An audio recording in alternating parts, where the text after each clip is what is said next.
जय हिंद दोस्तों। जैसा कि आप लोग देख रहे होंगे, ये क्लास 10th का राजीव का मॉडल पेपर है जो 2024 में दिया हुआ है कि राजीव का मॉडल पेपर दिया है। इस मॉडल पेपर में कुछ जो कर चुका है उसको भी शामिल कर दिया है। तो आइए हम लोग देखते हैं 2024 का राजीव का मॉडल पेपर जो क्लास 10th का है। तो जैसा कि आपको बोर्ड पर पहला क्वेश्चन दिखाई दे रहा होगा, ये क्वेश्चन काफ़ी रिपीटेड क्वेश्चन है।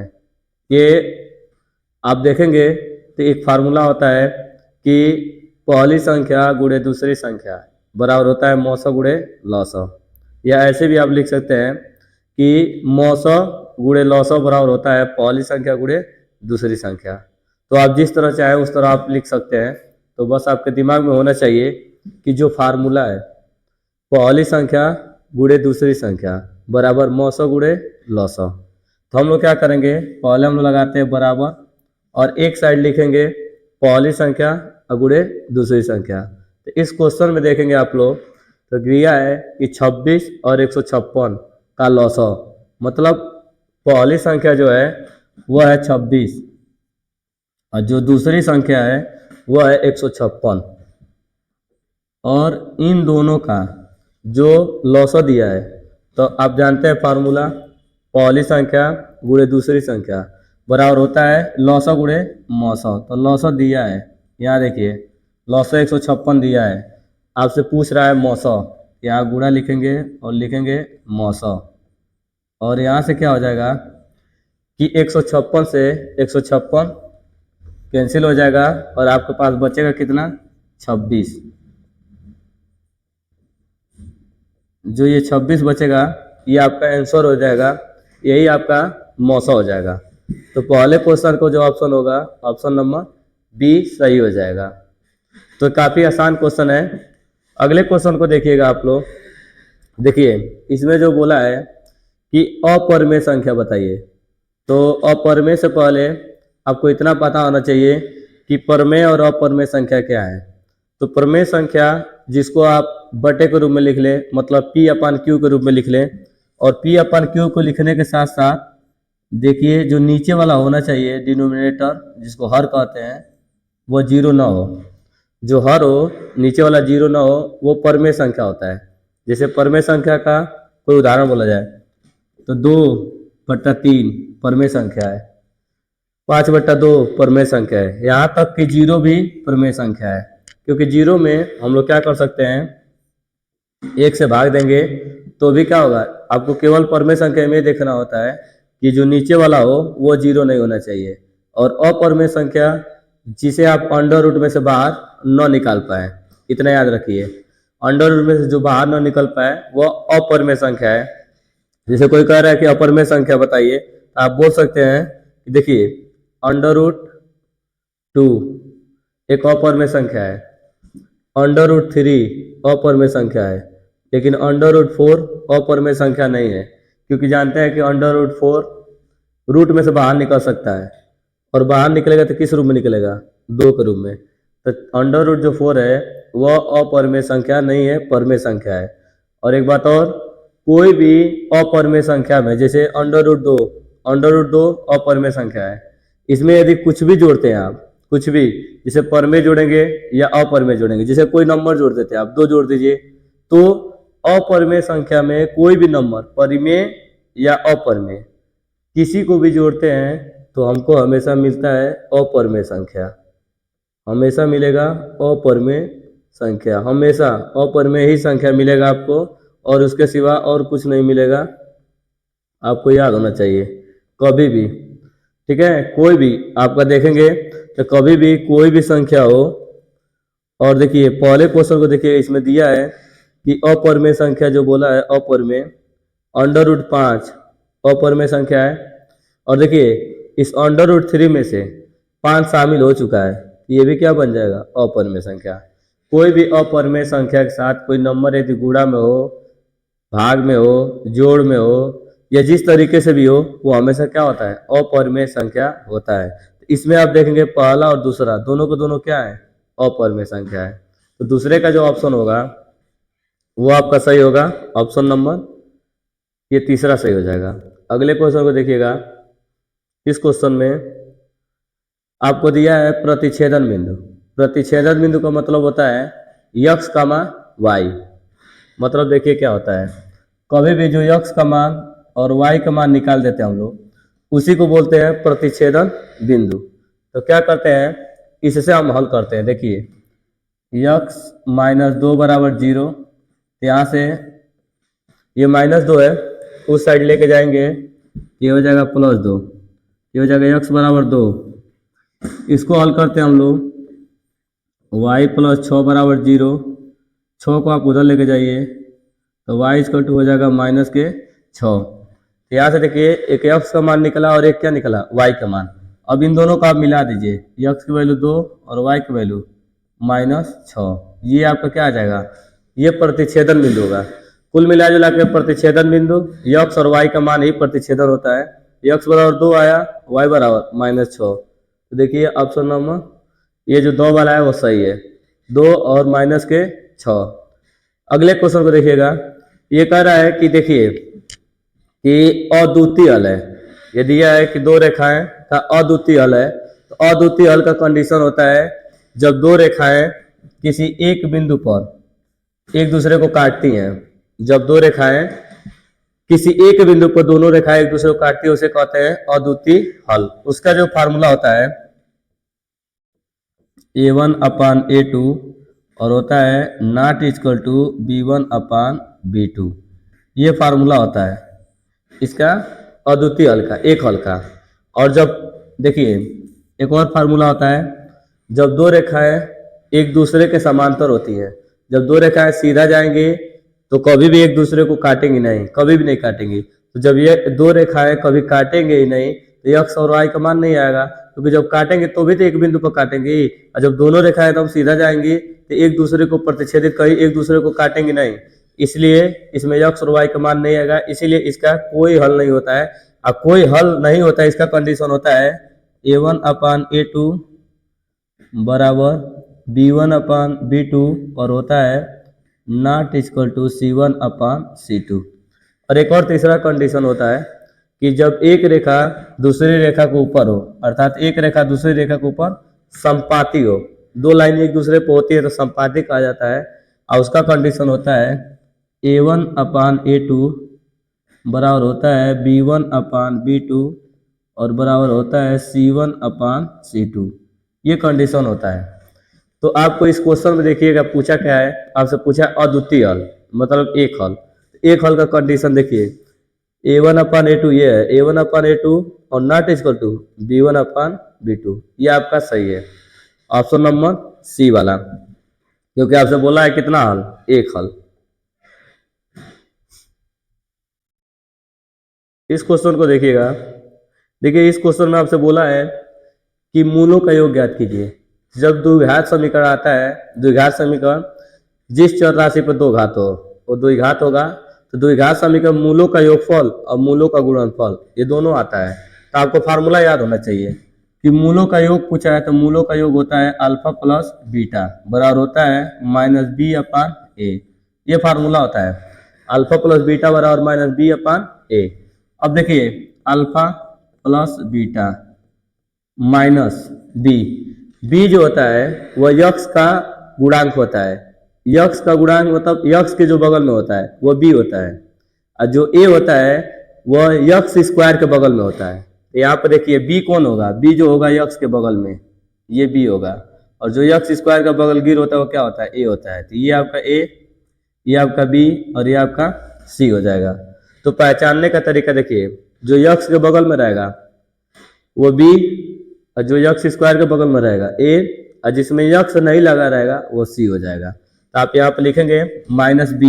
बी में देखिए क्या है, बी मतलब खुद माइनस है, -3। तो जब कभी भी माइनस में आए तो उसको ब्रैकेट में लिखिए -3। और देखिए ए कितना है, ए देखेंगे तो ए कितना है, ए 5 है। अब यहाँ देखिएगा माइनस माइनस क्या हो जाएगा, माइनस माइनस प्लस 3/5। यदि आपसे इसी में पूछा होता कि मूलों का गुणनफल बताइए तो अल्फा इंटू बीटा बराबर आप लिखते हैं C/A। ये लिखते हैं अल्फा इंटू बीटा बराबर C/A। अब देखिए C कितना है, C ध्यान दीजिए तो सी आपके सामने है 2 और ए है 5। तो फिलहाल में आपसे पूछा है कि आप बताइए मूलों का योगफल कितना होगा।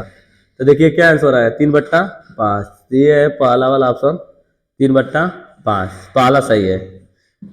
अगले क्वेश्चन को देखिए, देखिए ये किसी, जब कभी आपसे पूछ दे कि एक नाव वाला क्वेश्चन आ जाता है कि नाव किसी शांत जल में बह रहा है या चल रहा है, जो भी हो, तो नाव जब शांत जल में चलता है तो देखिए हमेशा कभी भी कोई नाव, पानी वाला जो क्वेश्चन आ जाता है उसमें कोई पानी में, जैसे पानी को हम लोग इस क्वेश्चन में बोलता है धारा की प्रवाह।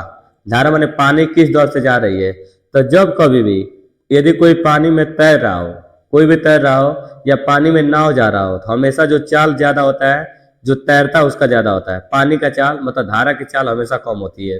दूसरी बात याद रखिएगा कि जब ये दोनों एक दूसरे के विपरीत होती है तो हमेशा घटाया जाता है, माइनस किया जाता है।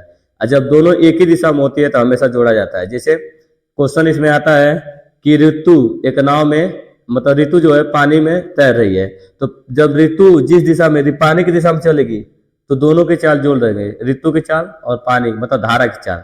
और यदि ऐसा कह देता है कि ऋतु धारा के विपरीत तैर रही है, तो धारा के विपरीत का मतलब ऋतु उधर से आ रही है और धारा इधर से जा रहा है, हमेशा घटाते हैं। और ज्यादा ऋतु वाले में से, ऋतु की चाल हमेशा ज्यादा होती है क्योंकि ऋतु उधर से तैर के आ रही है तो इसको पार करके जाएगी, तो ऋतु की चाल ज्यादा होती है और धारा की चाल कम होती है, अर्थात पानी की चाल। तो एक बात याद रखिएगा कि जब ये दोनों एक ही दिशा में रहेंगे तो दोनों को जोड़ देना है, जब ये दोनों एक दूसरे के विपरीत रहेंगे तो घटा देना है।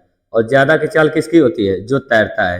यदि नाव उसमें जा रहा है तो नाव की चाल ज्यादा होगी, यदि कोई तैर रहा है तो उसकी चाल ज्यादा होगी। हमेशा धारा की चाल कम होती है।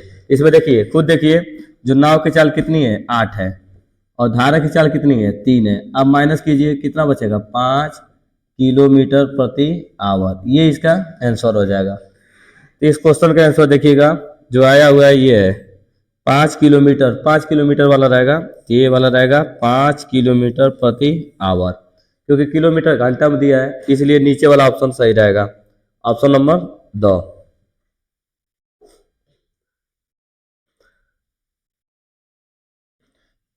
इस क्वेश्चन को देखिए, ये राजीव वाला जो मॉडल पेपर बना हुआ है इसमें दे चुका है, जबकि आगे का जब हम 2023 का जब सेट स्टार्ट करेंगे, पहला सेट दूसरा सेट, तो क्या होगा ना कि ये जो क्वेश्चन हमको देखने को मिलेगा इस पर स्टार बना हुआ है, और ये स्टार बना हुआ है ये देखने को मिलेगा, ये चीज तो कट चुका है।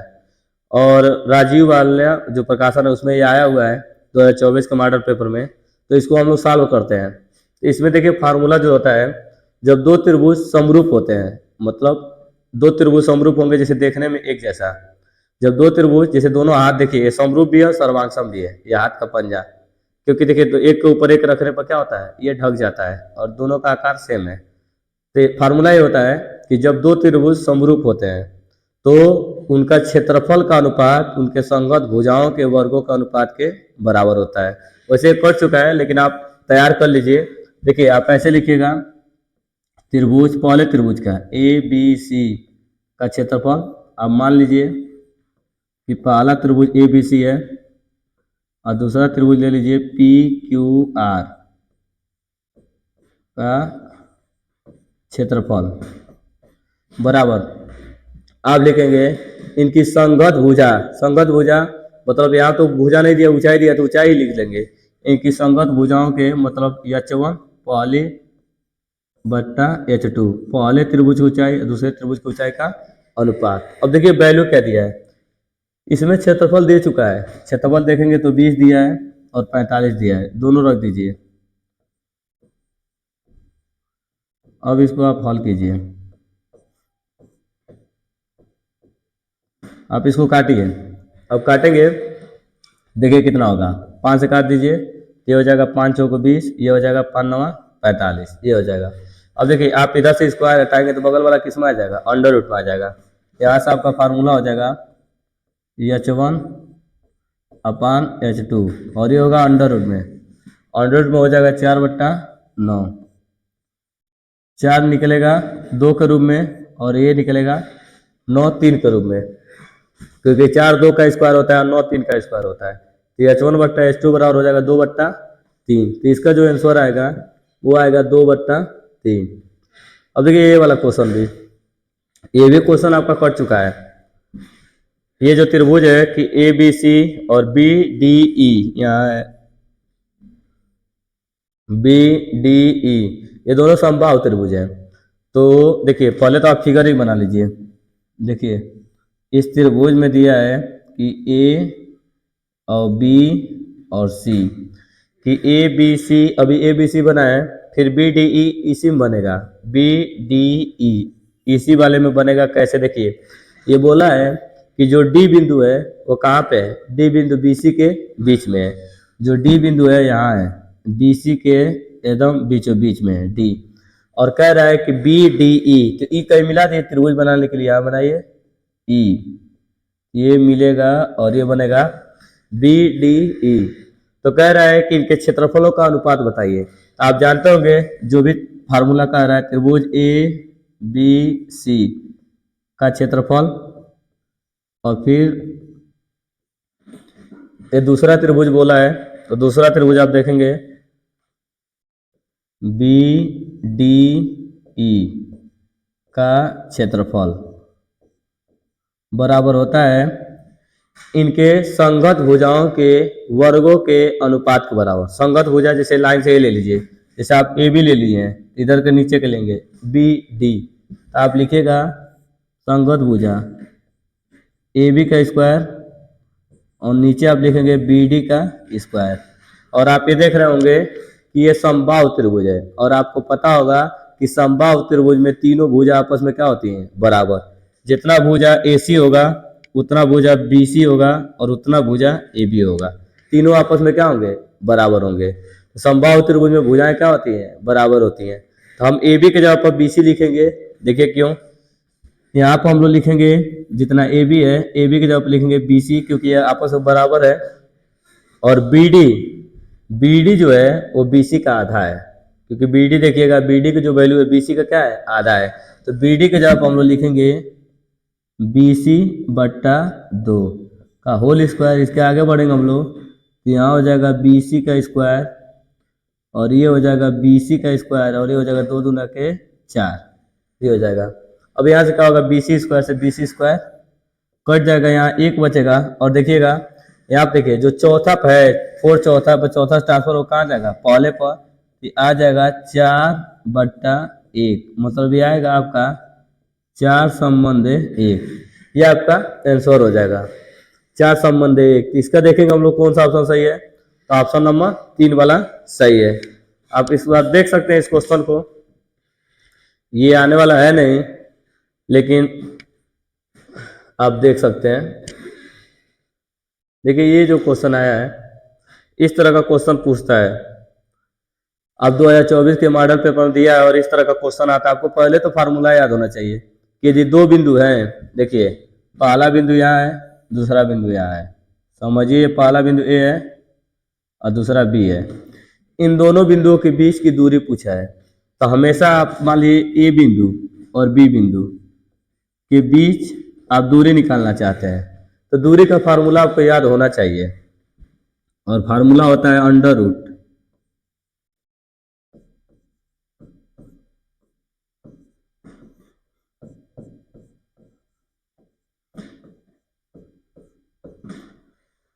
ये फार्मूला होता है x2 - x1 का whole square plus y2 - y1 का होल स्क्वायर। आप इसमें वैल्यू भर सकते हैं। जब आप वैल्यू भरिए, देखिए मानने का तरीका, पहला जो बिंदु होता है इसको हमेशा मानते हैं x1, जो दूसरा होता है इसको मानते हैं y1, ये जो बिंदु होता है इसको मानते हैं हम x2, और ये जो बिंदु होता है इसको मानते हैं y2। ये माना जाता है कि पहले बिंदु पे x1, दूसरे को y1, फिर इसको मानेंगे x2, इसको मानेंगे y2, और फिर इसमें वैल्यू भरेंगे। तो जैसा है जिसके जगह पर वैसा ही भरते जाएंगे। जैसे देखिए आप खुद देखिए x2 की जगह पर कितना है? 4 है, 4 भरेंगे। x1 के जगह पर क्या है? 2 है, यहाँ 2 भरेंगे का होल स्क्वायर। और देखिए y2, तो y2 की जगह पर कितना है? 1 है। और y1 देखिए, y1 की जगह पर कितना है? 3 है। अब इसको हम लोग भर देंगे, इसको हल करेंगे तो यहाँ से हो जाएगा, देखिए 4 में से 2 घटेगा तो कितना बचेगा, 2। तो यहाँ हो जाएगा 2 का स्क्वायर। और इधर देखिए 1 में से 3 घटेगा तो यहाँ बचेगा -2। तो -2 बचेगा। हमेशा याद रखिएगा कि माइनस का स्क्वायर हमेशा होता है प्लस। तो यहाँ से हो जाएगा 2 दूना के 4, ये भी हो जाएगा 2 दूना के 4। इन दोनों को जोड़ेंगे तो ये हो जाएगा 8। अब 8 को हम हल कर सकते हैं। 8 को लिख सकते हैं 2 गुणे 2 गुणे 2, 2 दूना का 4, 4 दूना के 8, 8 हो जाएगा। अब रूट में से वही बाहर निकल सकता है जो 2 बार हो। इसको देखिए 2 गुणे 2, ये 2 बार है। रूट में से वही बाहर निकलता है जिसका जोड़ा हो। तो 2 गुणे 2, 2 2 मिल के 1 2 बाहर निकल जाएगा और अंदर 1 2 बचा रहेगा। इसका आएगा 2 अंडर रूट 2। तो देख लीजिए इस क्वेश्चन को, फार्मूले को भी देख लीजिए, क्वेश्चन भी देख लीजिए। इसका जो आंसर आएगा 2 अंडर रूट 2, जो कि तीसरा वाला सही है। अगला देखिएगा, इस क्वेश्चन को पूछा है आपसे कि संरेख है। अब देखिए संरेख का मतलब क्या होता है। संरेख का मतलब होता है कि 3 बिंदु एक रेखा पे, उसको संरेख कहा जाता है। संरेख माने जिसे त्रिभुज न बने, जब 3 बिंदु, देखिए ये पहला बिंदु, ये दूसरा बिंदु, या तीसरा बिंदु, तीनों जब एक ही रेखा पर आती है, एक लाइन पर आती है, उसे संरेख कहते हैं। और संरेख जब हो ही गया है, तीनों बिंदु एक रेखा पर है, तो कहाँ त्रिभुज बनाएंगे सब? त्रिभुज तो बनेगा नहीं। तो त्रिभुज नहीं बनेगा तो इसका क्षेत्रफल ही कहाँ होगा? इसीलिए जब संरेख होता है तो सूत्र लगाया जाता है कि त्रिभुज का क्षेत्रफल 0। तो त्रिभुज यहाँ है, ए है और ओ है और सी है। इसका जो क्षेत्रफल होगा, लिखेंगे त्रिभुज, इसका जो क्षेत्रफल लिखा जाएगा वो 0, क्योंकि ये संरेख है। ठीक, दे चुका है। तो इसका फार्मूला जो होता है 1/2 x1 y2 minus y3 plus x2 y3 minus y1 plus x3, और ये होता है y1 माइनस y2 होता है बराबर 0। ये फार्मूला होता है।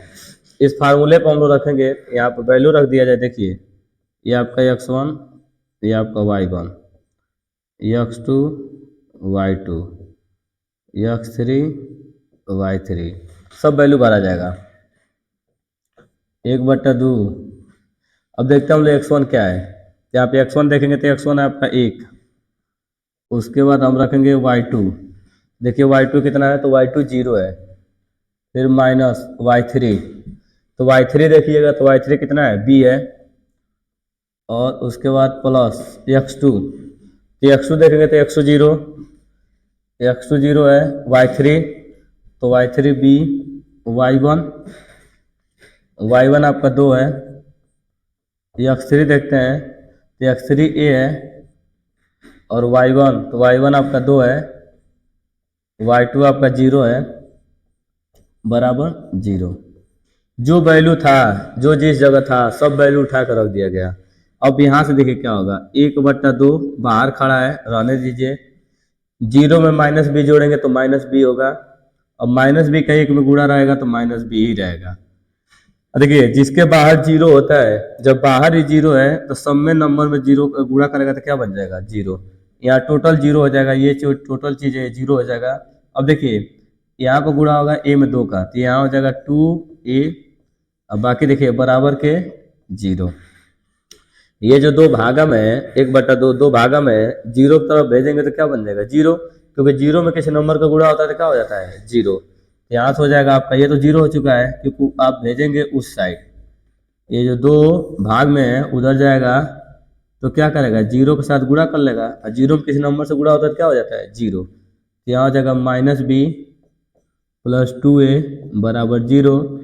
-20 को आप उस साइड भेजिए तो 2a बराबर b, या b बराबर 2a। हम लोग देखते हैं कि कौन सा ऑप्शन सही है, b बराबर 2a या 2a बराबर b, ये सही है। ऑप्शन नंबर देखिए तीसरा वाला क्या है, 2a बराबर b, ये आपका सही है।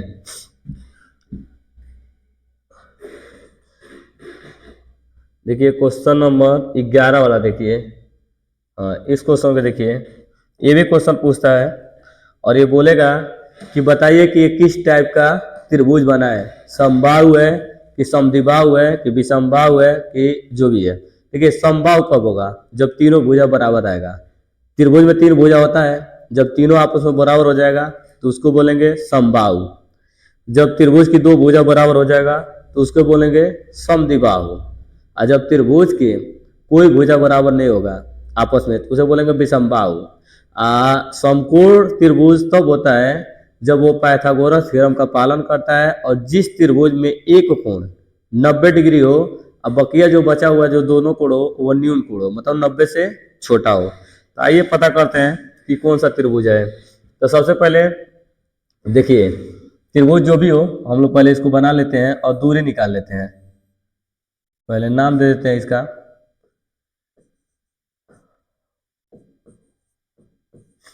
यहाँ ए बनाते हैं और यहाँ बी और यहाँ हम बनाते हैं सी। पहले हम दूरी निकालेंगे, सबसे पहले ए बी निकाल लेते हैं।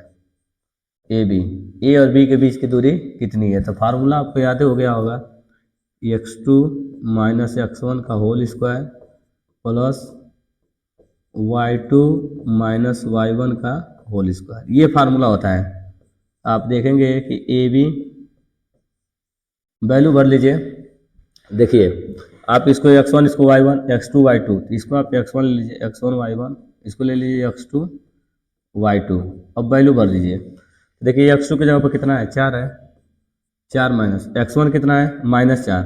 देखिए x2 4 है, x1 -4 है, तो जब भरेंगे माइनस माइनस तो हो जाएगा plus, minus minus plus plus. देखिए y2 0 है, यहाँ y2 है तो y2 0 है, तो फिर माइनस y1 कितना है, y1 भी 0 है, तो 0 में 0 घटेगा तो ये हो जाएगा 0। यहाँ से आपका हो जाएगा 4 4, ये हो जाएगा 8, और 8 का स्क्वायर कितना होता है 64, और 64 रूट में से बाहर निकलेगा तो किस रूप में निकलेगा, ये निकलेगा 8, क्योंकि 8 का स्क्वायर क्या होता है 64 होता है। तो ए बी आ गया आपका 8। अब देखिए ए बी के बाद क्या निकाल लीजिए, अब ए सी निकाल लीजिए। ए सी निकालेंगे तो वही फार्मूला लगाएंगे, under root x2 minus x1 का होल स्क्वायर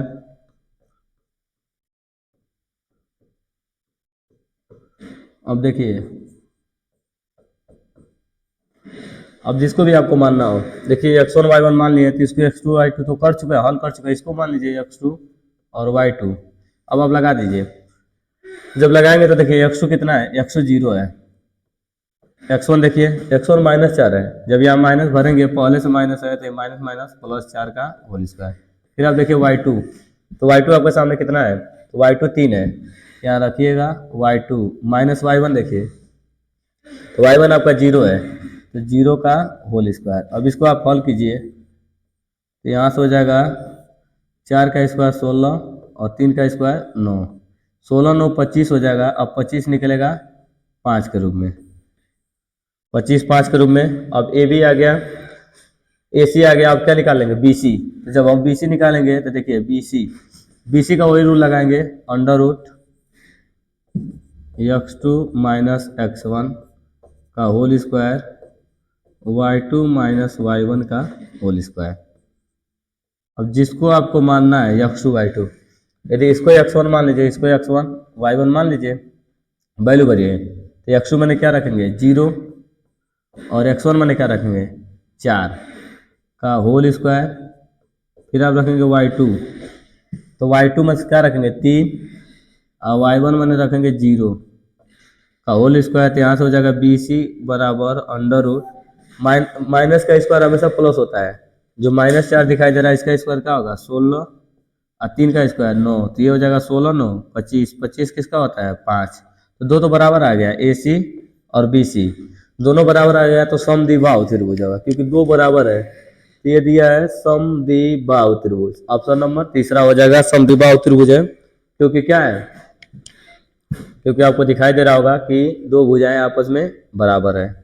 ये देखिए ये क्वेश्चन जो दिया है काफी आसान है कि साइन थीटा का मान दे दिया है और टेन थीटा का मान पूछ रहा है, तो आपको पता होगा कि पाइथागोरस थ्योरम, यदि पाइथागोरस थ्योरम आपको पता हो ए बी उसके बाद सी, हमेशा क्या होता है, साइन थीटा बराबर लंब बट्टा कोण।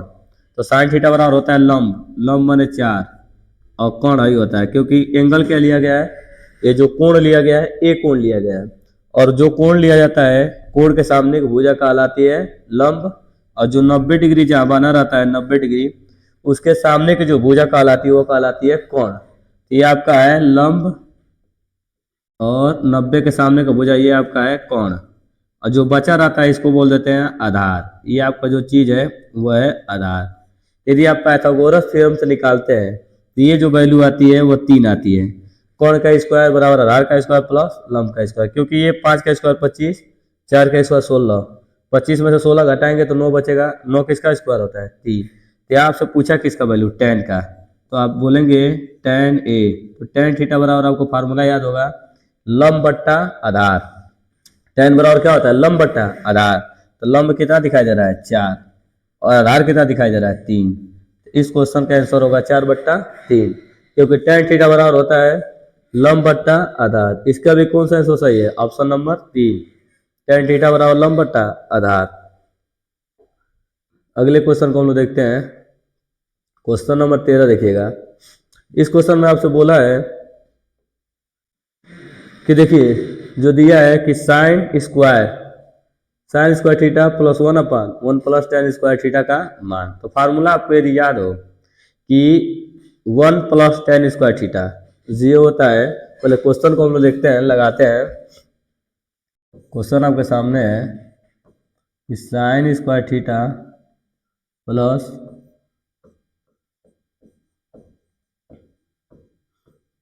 देखिएगा इस क्वेश्चन को कि 1 प्लस tan स्क्वायर थीटा। तो 1 प्लस tan स्क्वायर थीटा जो फार्मूला होता है सेक स्क्वायर थीटा। तो यहाँ से आपका जो फार्मूला हो जाएगा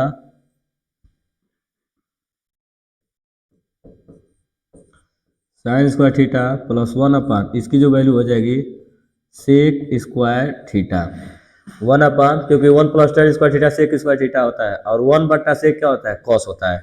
तो कभी भी आप इसको लिखेंगे, देखिए साइन स्क्वायर थीटा और 1/कास होगा, 1/सेक जो होगा वो हो जाएगा कास स्क्वायर थीटा। और ये सबको पता होगा, हाई स्कूल का जो छात्र होगा, कि साइन स्क्वायर थीटा और कास स्क्वायर थीटा बराबर कितना होता है, ये बराबर होता है 1। इसका जो आंसर होगा आपका वो आएगा ऑप्शन नंबर 4। अब देखिए अगला जो इसमें क्वेश्चन बोला है कि सभी त्रिभुज समरूप होते हैं। कौन त्रिभुज समरूप होते हैं, तो समबाहु। क्योंकि समबाहु इसलिए हो गए क्योंकि समबाहु अब छोटा बनाइए, उसमें प्रत्येक कोण क डिग्री बनेगा, प्रत्येक कोण 60 डिग्री बनेगा। अब बड़ा आप त्रिभुज बनाइए, यदि समबाहु है तो उसमें कितना डिग्री कोण बनेगा, 60। समबाहु त्रिभुज का प्रत्येक कोण 60 डिग्री होता है, 60 डिग्री। यदि 60 डिग्री सब कोण बन जा रहा है तो कौन सा त्रिभुज कहलाएगा, समबाहु। तो बोला है कि कौन समरूप होते हैं, तो कौन समरूप होते हैं, समबाहु वाला। तो इसका कौन सा सही है, आपका ये सही है 4 नंबर, क्योंकि समबाहु त्रिभुज है। अगला क्वेश्चन को हम लोग देखते हैं। देखिए क्वेश्चन नंबर आपका पहुंच जाएगा हम लोग 15। अब देखिए 15 वाला क्वेश्चन आपसे बोल रहा है कि जो वृत्त दिया है, तो वृत्त की परिधि होती है 2πr।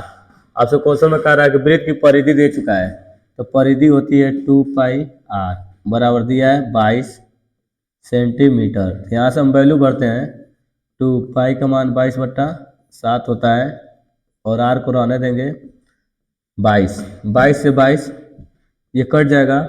देखिए r बराबर हो जाएगा 7 भाग में 7 गुणा में चला जाएगा, और जो गुणा 2 में ये 2 चला जाएगा भाग में, r की वैल्यू आ जाएगी 7/2। और चतुर्थांश, तो हम जानते हैं कि चतुर्थांश में थीटा बराबर 90 डिग्री का कोण बनता है।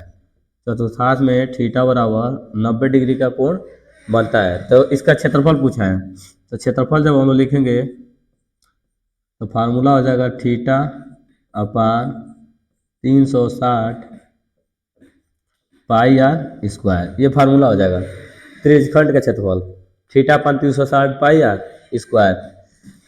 जब यहाँ वैल्यू हम लोग भरेंगे, थीटा की वैल्यू 90 और नीचे 360, और पाई की वैल्यू 22/7, और आर देखिए आर कितना है, आर की वैल्यू है 7/2। तो उसको 2 बार लिखेंगे क्योंकि उसका स्क्वायर है, 7/2, 7/2, एक साथ से एक साथ कट जाएगा, जीरो जीरो कट जाएगा, 9 चौको 36 हो जाएगा। और उसके बाद इसको आप काट सकते हैं, 2 दूना का 4, ये हो जाएगा 11। 11 में 7 का गुणा कीजिए तो ये हो जाएगा 77। और 2 दूना का 4, 4 दूना के 8, ये आपका आंसर हो जाएगा 77/8। तो हम लोग देखते हैं कौन सा सही है। तो ऑप्शन नंबर पहला ही सही है, 77/8 आया हुआ है। तो आपको ये फार्मूला और रूल दोनों याद होना चाहिए कि परिधि जो होता है वो होता है 2πr, और जो क्षेत्रफल होता है θ/360πr²। अब देखिए एक क्वेश्चन, एक वलय को निर्माण किया जा रहा है और उसका दोनों संकेंद्रीय वृत्तों की परिधियां हैं। देखिए संकेंद्रीय किसे कहते हैं? संकेंद्री ऐसे वृत्त होते हैं जिनका केंद्र आपस में क्या हो, एक ही है। जब दो वृत्तों का केंद्र एक ही होता है उसको हम लोग बोलते हैं संकेंद्री। तो देखिए इसकी यदि त्रिज्या आप कोई और ले लीजिए, इसकी त्रिज्या कुछ और ले लीजिए, ठीक, दोनों की त्रिज्या अलग होगा क्योंकि जो बाहर उसकी बड़ी त्रिज्या होगी उसको आप कैपिटल आर से ले सकते हैं, जो छोटा वाला है उसकी त्रिज्या स्मॉल आर से ले लीजिए। ठीक, अब आगे क्वेश्चन देखिएगा, एक वलय को निर्मित करने में दो संकेंद्रीय वृत्तों की परिधियां, एक का 88 दिया और एक का क्या दिया है, 66 दिया है। तो कह रहा है कि इसको लेके इसकी मोटाई बताइए। तो मोटाई क्या कर सकते हैं कि बाहर वाले में से, बाहर के हम लोग क्या करें, यदि इनका जो दोनों की त्रिज्या निकाल लें तो बाहर की त्रिज्या में के अंदर का त्रिज्या घटा दीजिए। देखिए बाहर की त्रिज्या यहाँ से यहाँ तक है, अंदर की त्रिज्या यहाँ से यहाँ तक है। यदि बाहर की त्रिज्या में से अंदर वाला त्रिज्या घटा दिया जाए तो हमको पता चलेगा कि वलय जो है उसकी कितनी मोटाई है। तो सबसे पहले परिधि दिया है, इसको देखिए परिधि, तो परिधि लिखेंगे 2πr, बड़े वाले के लिए 2πr 88, वैल्यू भर दीजिए, पाई का मान 22/7 और r बराबर ये कर लीजिए 88। अब देखिए यहाँ से क्या होगा, देखिए आपका हो जाएगा 22 दूना 44, 22 दूना 44 और ये हो जाएगा 44 दूना 88 हो जाएगा। 7 भाग में 7 उधर जाएगा तो क्या करेगा गुणा, 7 दूना के ये हो जाएगा 14, 7 दूना के 14 सेंटीमीटर ये आ जाएगा। अब दूसरा हम लोग देखते हैं 2πr स्मॉल आर बराबर लिखेंगे 66। अब वैल्यू भरेंगे हम लोग, यहाँ हो जाएगा 2 पाई का मान 22/7 और r बराबर 66। अब इसको काट देंगे, देखिए 11 से काट लीजिए, 11 यहाँ 11 से काटे, 11 छः 66, 11 दूना का 22 और फिर 2 त्याई 6 और ये होगा 7 3 21 और यहाँ से आ जाएगा 21 बट्टा आपका हो जाएगा 2। 21 में 2 का भाग दीजिए, ये आएगा 10.5। अब हमको क्या करना है, बस केवल माइनस करना है। ये आ गया, अंदर की त्रिज्या ये आ गई और बाहर की त्रिज्या ये आ गई। आपको जो मोटाई पूछा है तो बाहर की त्रिज्या में अंदर का त्रिज्या घटा दीजिए। तो आप क्या कीजिएगा, बाहर की त्रिज्या में से अंदर वाला घटाएंगे तो 14 में से किसको घटाना है आपको, 14 में से आपको घटाना है 10.5। आपके पास बचेगा 3.5 सेंटीमीटर। ये आपका आंसर हो जाएगा कि जो मोटाई आएगी जो बीच में वो कितनी आएगी, 3.5। तो 3.5 दशमलव में नहीं दिया है, बट्टे में दिया है, तो 3.5 को लिख सकते हैं आप, क्योंकि दशमलव है तो दशमलव को हटाने के लिए 35/10 लिख सकते हैं। इसको 5 से काट दीजिए, 5 से काटेंगे तो 5 7 35 और ये हो जाएगा 5 दूना के 10, 7/2। इसका जो आंसर होगा वो होगा 7/2। ये वाला आंसर सही है। अगले क्वेश्चन को हम लोग देखते हैं।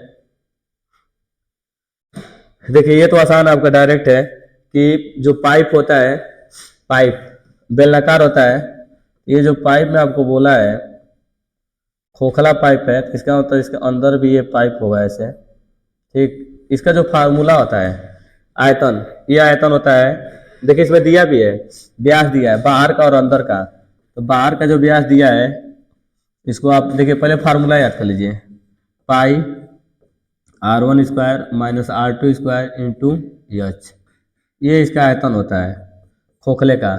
तो पाई में भी दिया है और देखिए यहाँ से, और यहाँ व्यास दिया है, तो व्यास क्या रखेंगे, व्यास त्रिज्या होगा, व्यास बताओ क्या होगा, त्रिज्या का दुगुना होगा। तो यहाँ से जब त्रिज्या निकालेंगे आप तो व्यास आपको 4 दे दिया है, तो त्रिज्या आप निकालेंगे तो व्यास का आधा, 4 का आधा क्या हो जाएगा 2 सेंटीमीटर। तो यहाँ से क्या रखेंगे आप, r बराबर रखिएगा 2² माइनस r2 देखिएगा, तो r2 है 3, व्यास है इसका, तो व्यास का आधा त्रिज्या, तो 3 का आधा क्या होगा, 1.5 हो जाएगा। तो यहाँ से रखेंगे त्रिज्या 1.5 का स्क्वायर। उसके बाद इसकी ऊंचाई, ऊंचाई में क्या दे रहे हैं, लंबाई। तो लंबाई कितना दिया है, गुणे 20, यही छाड़ लेंगे। देखिए फिर सुनिए, यहाँ पर आपको व्यास दिया था 4 दिया है व्यास, तो व्यास का आधा त्रिज्या होता है 2 हो जाएगा।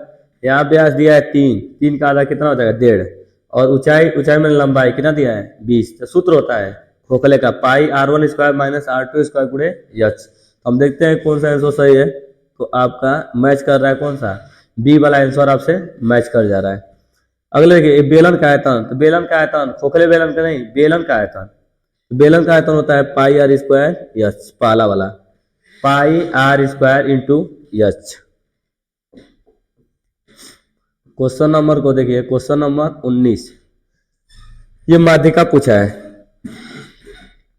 जब माध्यिका लगाया जाता है तो सबसे पहले देखिए ये इसको आरोही मतलब बढ़ते क्रम में रखेंगे, आरोही क्रम में। और तो बढ़ते क्रम में रखेंगे तो सबसे पहले क्या रखेंगे, पहले सबसे छोटा है 2, 2 के बाद उससे बड़ा है 5, 4 है, 4 के बाद उसके बाद है 5, और 5 के बाद है उससे बड़ा 6, और 6 के बाद है 8। कुल 5 संख्याएं हैं। देखेंगे 1 2 3 4 5, तो n बराबर है 5 जो कि विषम है। देखिए जब माध्यिका निकाला जाता है तो सबसे पहले उसको आरोही क्रम में रखेंगे, बढ़ते क्रम में। उसके बाद देखेंगे को नंबर है, तो 1 2 3 4 5 है, 5 विषम है। तो विषम के लिए माध्यिका का सूत्र देखिए ये होता है। जब विषम का माध्यिका निकालेंगे,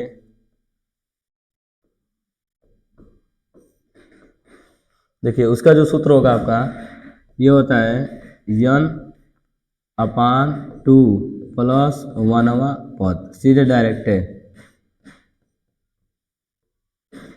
अब वैल्यू करिएगा, n माने कितना है, n+1 ऐसे होता है, n+1 वा अपान 2 लिखते हैं। n माने 5 + 1 बट्टा के 2 वा पद। देखिए 5 में आप 1 जोड़िएगा तो कितना हो जाएगा, 5 और 1 हो जाएगा 6 बट्टा 2 वा पद, इसको काटिए तो 2 3 6, तीसरा पद। इसमें देखेंगे कौन आ रहा है तीसरा पद, तो तीसरा पद यहाँ से 1 2 3, तीसरा पद तो 5 ही आ रहा है। इसका जो आंसर आ जाएगा वो आ जाएगा 5। ऑप्शन नंबर कौन सा, ऑप्शन नंबर 100। क्योंकि माध्यिका का यही फार्मूला होता है, आप याद कर लीजिए कि n+1 अपान 2 वहाँ पद, n मैंने 5 था तो 5 धन 1 6, और 6 में भाग देंगे तो 2, मतलब 6 में भाग देंगे 2 का तो 3, और तीसरा पद देखेंगे तो 1 2 3 ये आ जाएगा। अब देखिए ये जो क्वेश्चन है बहुविकल्पी का लास्ट क्वेश्चन है। आपसे कह रहे हैं 1 से 9 तक प्राकृतिक संख्याओं का माध्य बताइए। तो माध्य मतलब समांतर माध्य का सूत्र होता है, माध्य बराबर सूत्र लिखेंगे संख्याओं का योग बट्टा के संख्या।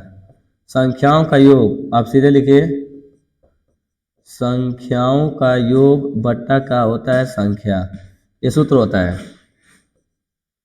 संख्याओं का योग, और लिखते हैं बट्टा के संख्या, ये आपका फार्मूला होता है। देखिए संख्याओं का योग आप जोड़ लीजिए पूरा संख्या को 1 से लेकर 9 तक, 1 2 3 4 5, उसके बाद जोड़ेंगे 6 7 है 8 है और 9 है, टोटल संख्या आपका 9 है।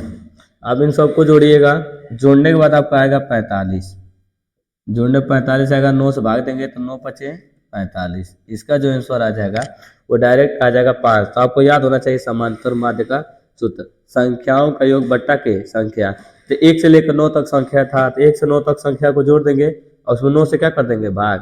तो सबको यदि आप जोड़ते हैं तो ये 45 आता है, अब 9 में 45 से भाग देंगे तो कितना आएगा 5। इस क्वेश्चन का जो आंसर हो जाएगा वो हो जाएगा दूसरा वाला। ये जो एक नंबर का जो सीरीज था बहुविकल्पी ये खत्म हुआ।